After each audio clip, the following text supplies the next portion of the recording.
So for those of you who don't know me, my name is Theodora Antar, and today I submitted this proposed new federal law called the Angelina Act, which I submitted to Richard Blumenthal and Rosa DeLaura from Connecticut, asking that they support and get behind this bill and make this a federal law that can be passed and enforceable in all 50 states. I was inspired to write this law based on the experience I went through with my daughter, Angelina.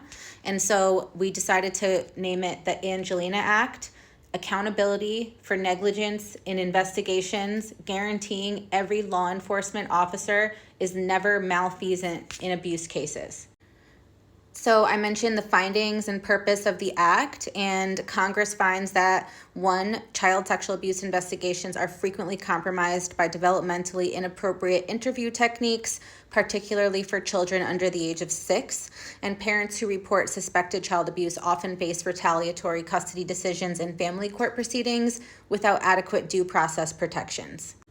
Law enforcement agencies routinely close child sexual abuse investigations prematurely without collecting sufficient evidence or conducting thorough interviews.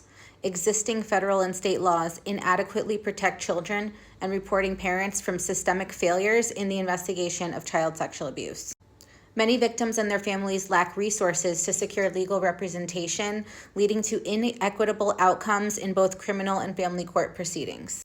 The purposes of this act are 1, to establish uniform national standards for the investigation of child sexual abuse, 2, to protect children under 6 years of age during forensic interviews, 3, to safeguard the constitutional rights of children and reporting parents, 4, to prevent retaliatory custody decisions against parents who report suspected abuse, 5, to ensure accountability for agencies and individuals who fail to properly investigate child sexual abuse allegations, 6, to provide legal remedies for victims and families whose rights are violated during investigations, and 7, to establish protections for victims and their families, including witness protection services.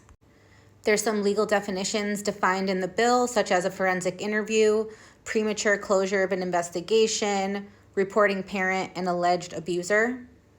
It also brings up the term coercive influence, which is a novel term meaning any attempt to intimidate, bribe, threaten, or otherwise influence a child to withhold or recant disclosures of abuse. And in this law, I'm asking that any forensic interview conducted with a child under 6 years old shall include the following. A, the presence of the reporting parent, unless such parent is under active criminal investigation for participating in the alleged abuse. B, the presence of legal counsel for the reporting parent if requested. And C, the presence of a court-appointed advocate for the child.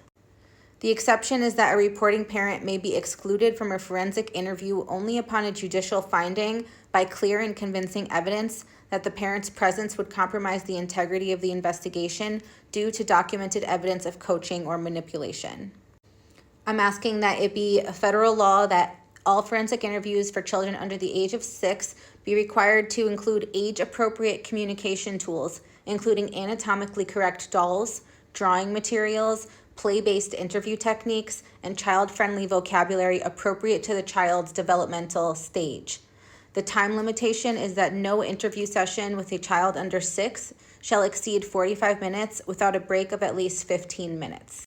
I'm asking that forensic interviews conducting interviews with children under the age of 6 be required to complete specialized training in developmental psychology and trauma-informed interview techniques specific to early childhood.